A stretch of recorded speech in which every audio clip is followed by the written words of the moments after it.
In this lecture, we're going to be discussing the European colonization of the New World that took place at the end of the 15th century into the 16th and 17th centuries. And in this first part of the lecture, we're just going to do a quick introductory look at Spain, New France, as well as the very beginning of the British colonies. And then for the majority of the rest of the lecture, we'll break down each of the various regions of the British colonies and look at who founded them and find out a little bit more about the culture of the people living there. Of all the European countries we'll talk about, Spain at the beginning of the 16th century was probably best poised to go into this new world and begin to colonize it. They had just come out of the Crusades, during which they had launched the Reconquista, which was an attempt to expel the Muslims out of the Iberian Peninsula, which is where Portugal and Spain were located. And because of this, they believed that they were continuing the Crusades when they went out and colonized new areas, and that they were bringing Christianity to the non-believers. It also meant that they had a large and seasoned army, and the soldiers who were known as conquistadors were people who would very violently go in and overthrow the indigenous inhabitants. And their very first experiment with this was not in North America or South America, but actually in the Canary Islands. And while they're in the Canary Islands, Spain's rulers developed these very effective techniques for ruling that they'll later apply to their colonies in the New World. And the Spanish first established their outposts on Cuba, Puerto Rico, and Jamaica. And the conquistadors were more interested in finding gold and slaves than in creating permanent settlements. They attacked the Taino and Carib villages, and they killed or captured the inhabitants. By 1524, the Tainos had all but died out, and the Caribs survived on more isolated islands until the 18th century. So after this, the Spanish go and venture into the mainland, and probably the most famous expedition is led by Juan Ponce de Leon into Florida in 1513. And you may know his name because legend has it that he was searching for the Fountain of Youth in his travels as well. Around the year 1519, Hernan Cortes led a force of 600 men into the coast of Mexico, where he launched an expedition to overtake the very powerful Aztec Empire, which was ruled over by Emperor Moctezuma or Montezuma. And you may wonder how it is that he was able to go into a place that had far more indigenous inhabitants, they were far more numerically superior, and take over and suppress the people so quickly. And it's likely that we can attribute this to a couple of different things, particularly guns, germs, and steel. And the Spanish, when they arrived, were able to subdue the people because they had guns and horses that enabled them to overwhelm these larger groups of foot soldiers who just had spears and wooden swords that were edged with obsidian. And Cortes also benefited from the fact that the Aztec Empire had gone around and it had acquired these enemies by requiring people to pay tributary and join into the larger empire. And so the Spanish were able to make allies with the enemies of the Aztec, and they were able to gain 200,000 Indian allies to swell their ranks. And an even more significant contribution to this quick victory was the fact that natives really lacked any kind of resistance to European diseases. So one of Cortes's men was infected with smallpox, which soon devastated the native population, and nearly 40% of the inhabitants of central Mexico died of smallpox within a year. Other diseases followed, including typhus, measles, and influenza, and by 1600 the population of Mexico may have declined from over 15 million to less than 1 million people. And Aztec society and culture collapsed in the face of this appalling mortality. One survivor recalled that the sick were so utterly helpless that they could only lie on their beds like corpses, unable to move their limbs or even their heads. If they did move their bodies, they screamed with pain. And early in this bid to gain control of the Aztec Empire, the Spanish had seized the emperor Moctezuma, and they eventually put him to death, and his successor would die of diseases less than 3 months after gaining the throne. Just a little while after the conquest of Mexico, Francisco Pizarro in 1532 takes 180 men into the Inca Empire, which was ruled over by the Emperor Atahualpa in the Peruvian Andes. And he takes advantage of a civil war that was going on within the empire following the death of Emperor Atahualpa, and the Spaniards capture Cuzco, which was their capital, and establish a new one at Lima. By 1550, Spain's New World Empire extended from the Caribbean through Mexico to Peru, and it was administered from Spain by the Council of the Indies. This council wanted to project royal authority in every village in New Spain in order to maintain political control and extract as much wealth as was possible from the land and from the people. And for more than a century, Spanish ships crossed the Atlantic carrying these seemingly limitless supplies of treasure from the colonies. The colonial rulers subjected the native inhabitants of New Spain to these compulsory tribute payments, and they forced labor upon them, so that tens of thousands of natives toiled in silver mines in Peru and Bolivia, and on sugar plantations in the Caribbean. And when necessary, the Spaniards then imported African slaves to supplement their native labor force that was ravaged by disease and exhaustion from working so hard.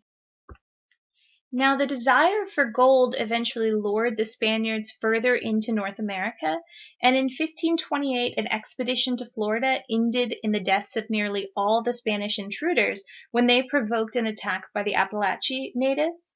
In 1539, Hernán de Soto led an expedition from Florida to the Mississippi River, and along the way the Spaniards harassed the native people, demanding provisions, burning their villages, and capturing their women to be servants and concubines.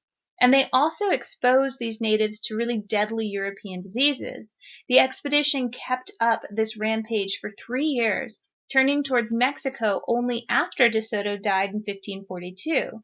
And in these same years, Francisco Vázquez de Coronado led 300 troops on an equally destructive expedition through present-day Arizona, New Mexico, and Colorado on this futile search for gold and precious stones.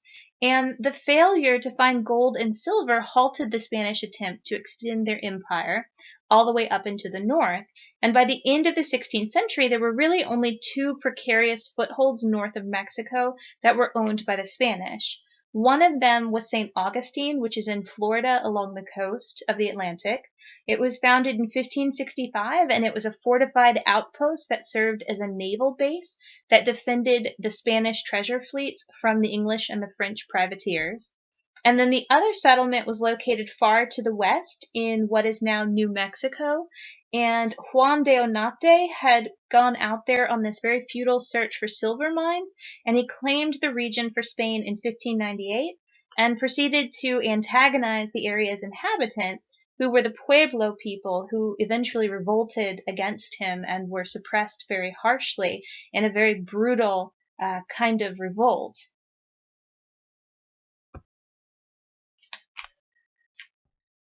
These very bloody tactics of the conquistadors aroused protest back in Spain, and the natives' most eloquent advocate was Bartolomé de las Casas, who was a Dominican priest that was ashamed of his own role as a layman in the conquest of Hispaniola under Christopher Columbus. And Las Casas actually wrote In Defense of the Indians, and it included these very graphic descriptions of native suffering, and it actually had an unintended consequence, because instead of eliciting Spanish reforms, the work actually inspired Protestant Europeans to create the Black Legend. And the Black Legend is really a form of propaganda that was used by these Protestants against the Catholics, and they would often exaggerate the claims of how terrible the Spanish were. And when you consider the fact that the British were doing some of the same things, the Black Legend was just that, a legend. And now, meanwhile, between the 1500s and the mid-1600s, an estimated 181 tons of gold and 16,000 tons of silver are shipped from the New World back to Spain, making it the richest and most powerful state in Europe. But this influx of American treasure had some unforeseen consequences too, and some of them were pretty negative. In 1492, the Spanish crown expelled from Spain all of the Jews during the Inquisition. Any Jew who refused to become a Christian, and even some who did try to convert, were expelled from Spain. And the refugees included many of the leading merchants who had contributed to Spain's economy. And the remaining Christian merchants were now awash in American riches, and they saw no reason to invest in new trade or productive enterprises that might have sustained the economy that they had once these treasures began to diminish. And as a result, Spain's economy would eventually stagnate, and this flood of American gold and silver also ended up inflating the prices throughout Europe, which hurt the workers and caused their wages to fail and to rise. And at the same time, aristocrats who were dependent on fixing rents for their estates struggled because of this. And probably most damaging was the fact that Spain's monarchs wasted their American wealth fighting these very expensive wars in Europe that ultimately weakened the nation. So by 1600, some disillusioned Spaniards were actually arguing that the conquest of the Americas had brought more problems than benefits to their country. Throughout much of this time, Portugal and Spain had been engaged in a feud over who owned which territory and who could settle where.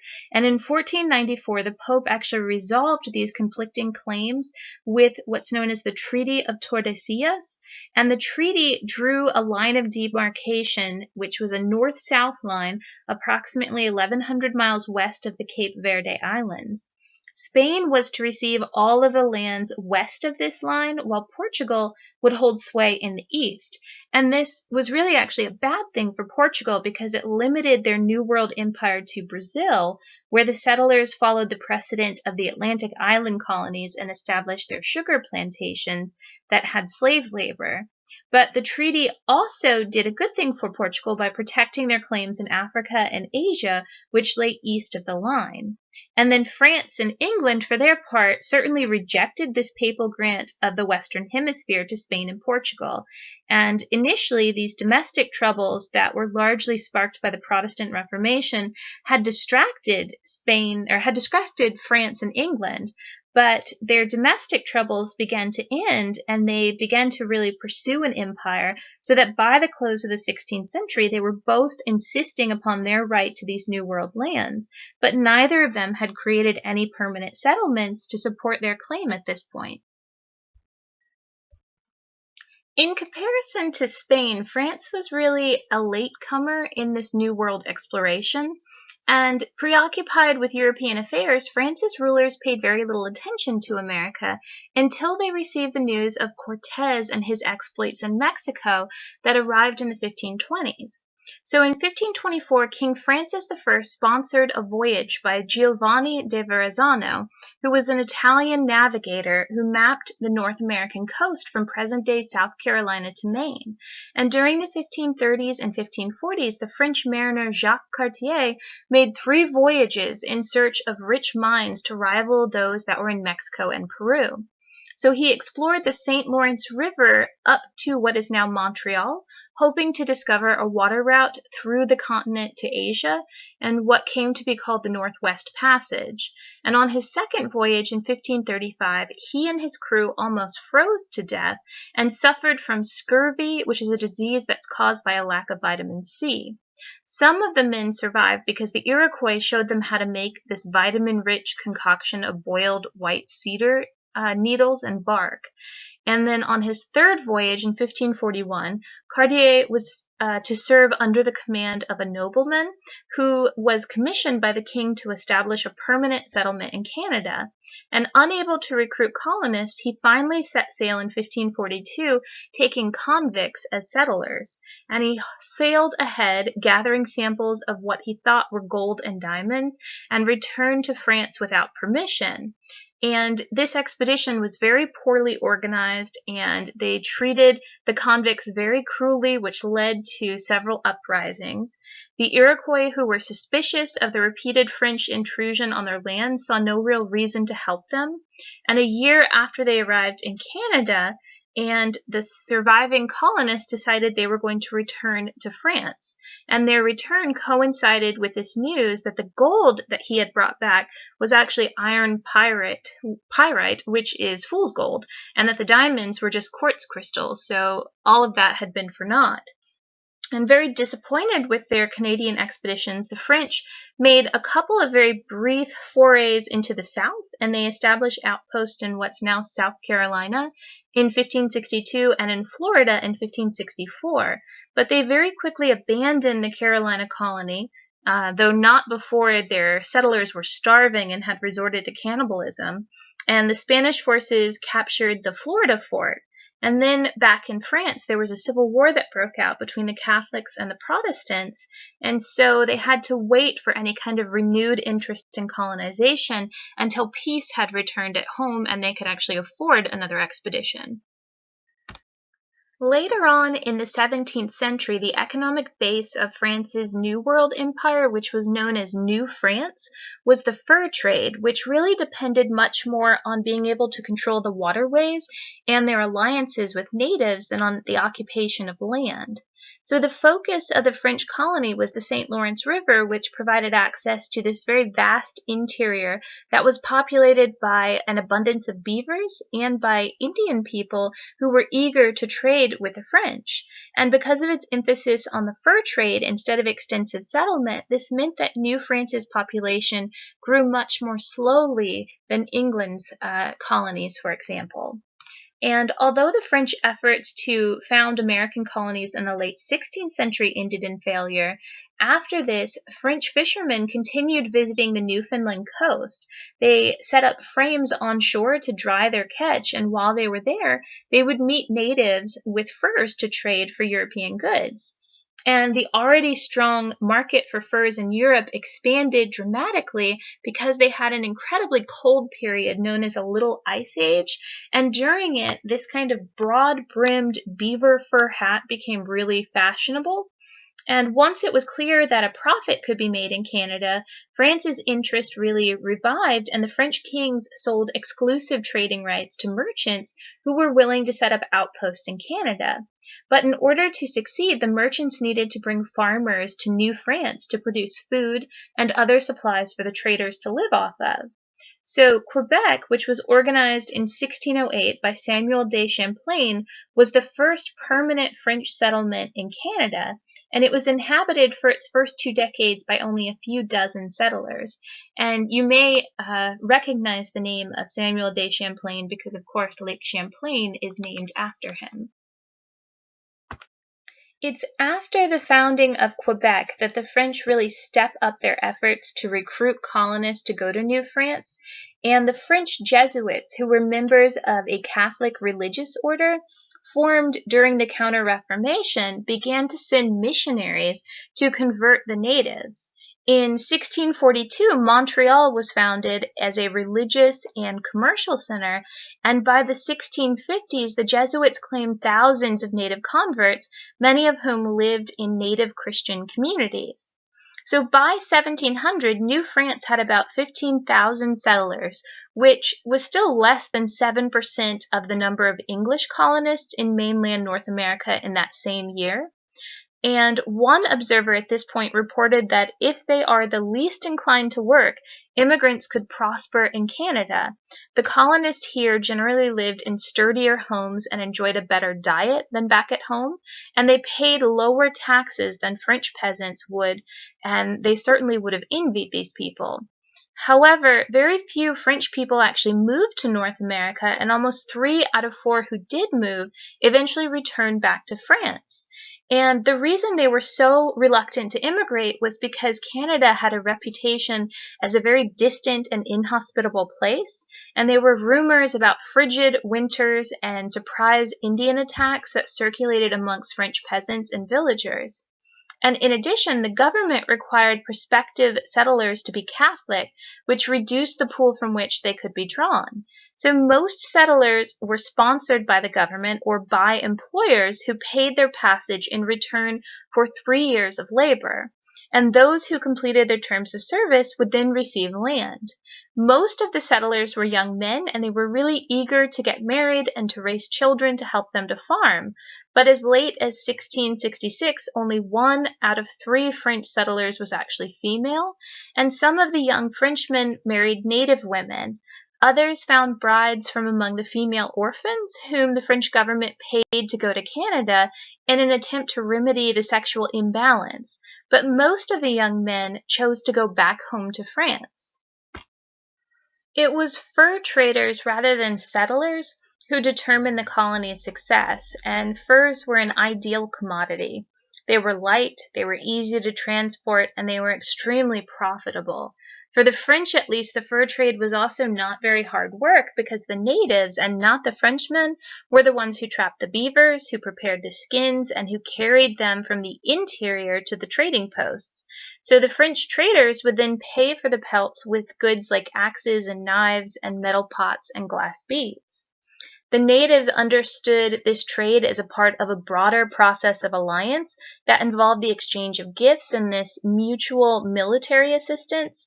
So when Champlain approached the Hurons for trade, they insisted that the French agree to help them with fighting the Iroquois, and by becoming allies with the Huron, the French had acquired the Iroquois as enemies, and they were an incredibly powerful tribe whom you wouldn't want as your enemy. So thereafter, the security of the colony really depended on the ability of its governors to handle these very delicate diplomatic relations with the native inhabitants. And then beginning in 1663, the colony was ruled by a governor and an intendant, both royal appointees who in turn would appoint several lesser officials. And New France's settlers never really developed these institutions of self-government that the British colonists would develop. The king also insisted on a strong military force in order to protect the colony from attack by their native enemies or from European rivals. And he ordered the construction of forts and sent several companies of professional soldiers. But colonial officials often disobeyed the orders from France when it suited them, and even though instructions from Paris prohibited westward expansion, the intendant in Quebec allowed explorers to move inland. So by the 1670s, French traders and missionaries had reached the Mississippi River.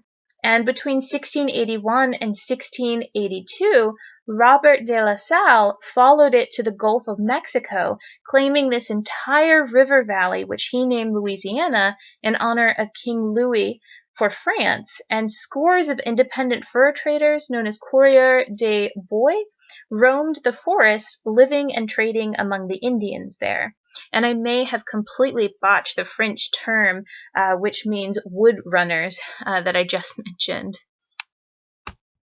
The English were quicker than the French to stake a claim to the New World, but they were not much more successful at colonization. In 1497, King Henry VII sent John Cabot, who was an Italian mariner, to explore eastern Canada on behalf of England. But neither Henry nor any of his wealthier subjects wanted to invest the funds that were necessary to follow up on the discoveries that Cabot had made. And so the lapse in English activity in the New World really stemmed from religious troubles at home.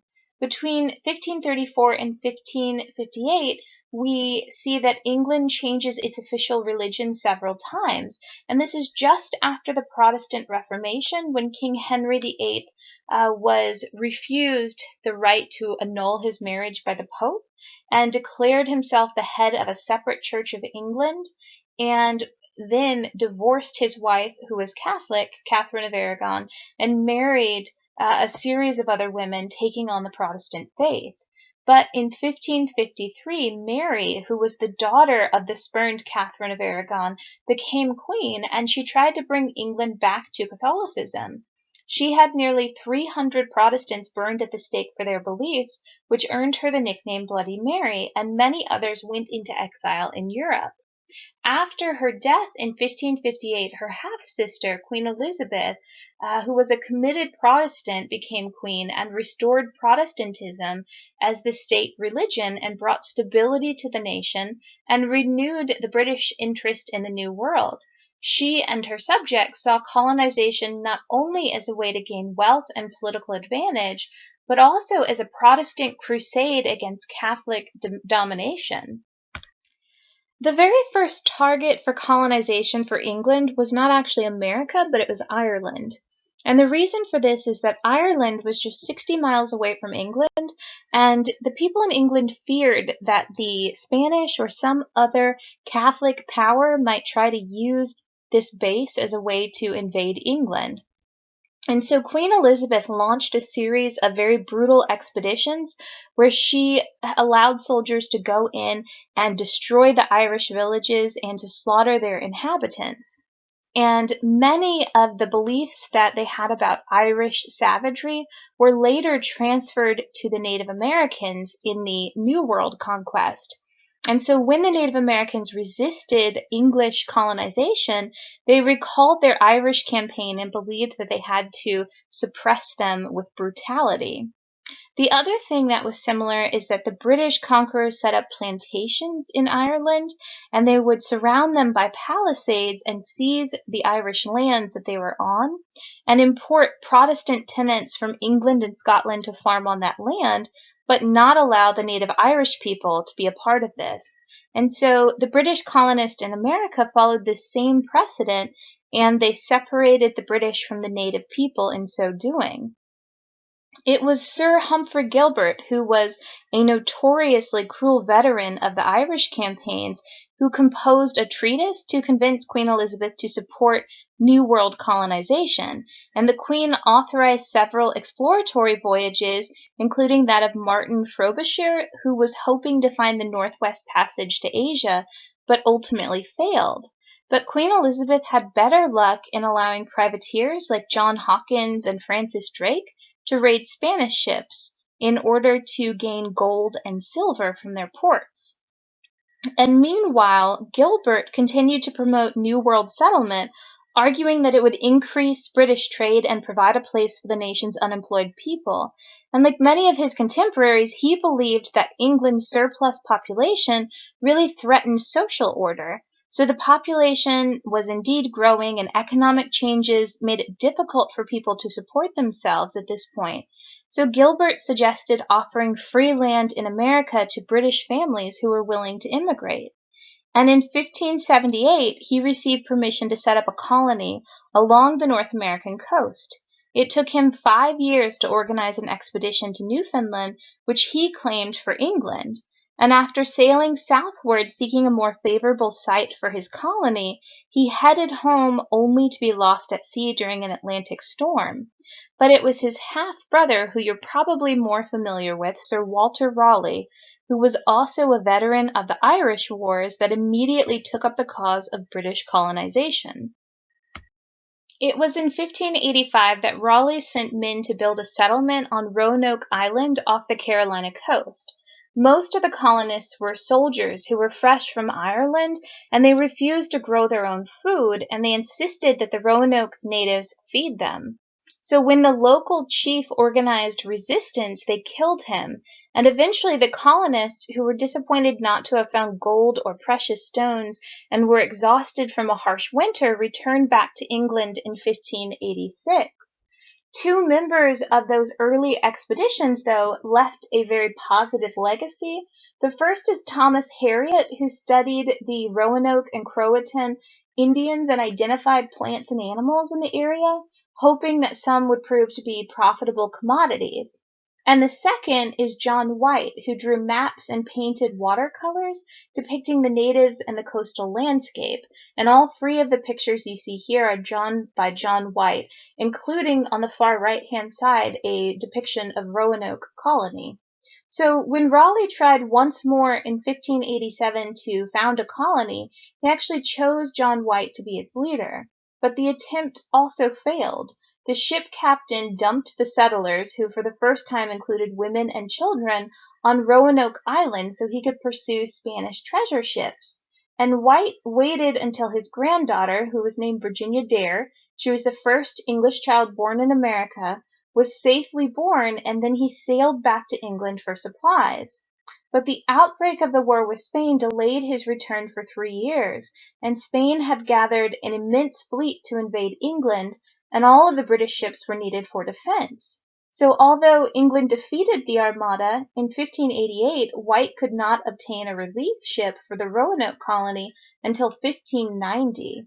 So White found when he returned that the colony was deserted, and digging through the ruins of the village, he found that there were books torn from the cover, the frames of some of the pictures and the maps that he had made were rotten through and had been spoiled with rain, and then he found the word Croatan carved onto a post, and he assumed that the colonists had moved to the nearby Croatan island, but bad weather prevented him from searching here, and for years the British and the Spanish mariners reported seeing white people along the coast of the Chesapeake Bay, but no Roanoke colonists were ever found. England's interest, though, in colonization didn't wane because of this, and in 1584 Richard Hakluyt had aroused enthusiasm for America by writing the Discourse of Western Planting for the Queen and her advisors, and he argued that England would prosper from the expansion of trade and the sale of New World commodities, and that once the Indians were civilized, they would eagerly purchase British goods. Equally important, England could plant Protestant Christianity in the New World and prevent the power of the Spanish king from flowing over all the face of America. So his arguments fired up the imaginations of a lot of people, and the defeat of the Spanish Armada emboldened England to challenge Spain's New World dominance. The experience of Roanoke should have tempered that enthusiasm, but the colony's fate underscored this need for adequate funding and the unsuitability of soldiers as colonists, and the need to maintain good relations with the native inhabitants. But the English were very slow to learn these lessons as it was, and the 16th century ended with no permanent English settlement in the New World until we get into 1607 with the founding of Jamestown. Now, from this point on, the next couple parts of this lecture are actually going to be PDF documents that you'll read, and they're going to focus specifically on the British colonies that crop up after Jamestown. And so we'll divide them into one on the New England colonies, one on the Middle colonies, and one on the Southern colonies and the Chesapeake colonies. And as you're looking at these, there's going to be 3 different types of colonies that you'll find. There's a joint stock colony, which are colonies that are granted to private companies in the hopes of creating profits from colonization. There are proprietary colonies, which are land granted to individuals for the purpose of creating colonies. The individuals have the right then to grant the land to whomever they chose.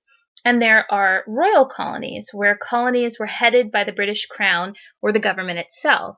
So the best example of a joint stock colony would be Virginia, under the Virginia Company in Jamestown. A good example of a proprietary colony could even be the Carolinas, which were granted to 8 nobles, or Maryland. And a good example of a royal colony would be Georgia, which was used by the British Crown to provide a place to dump some of the convicts who were overcrowding the jails in England.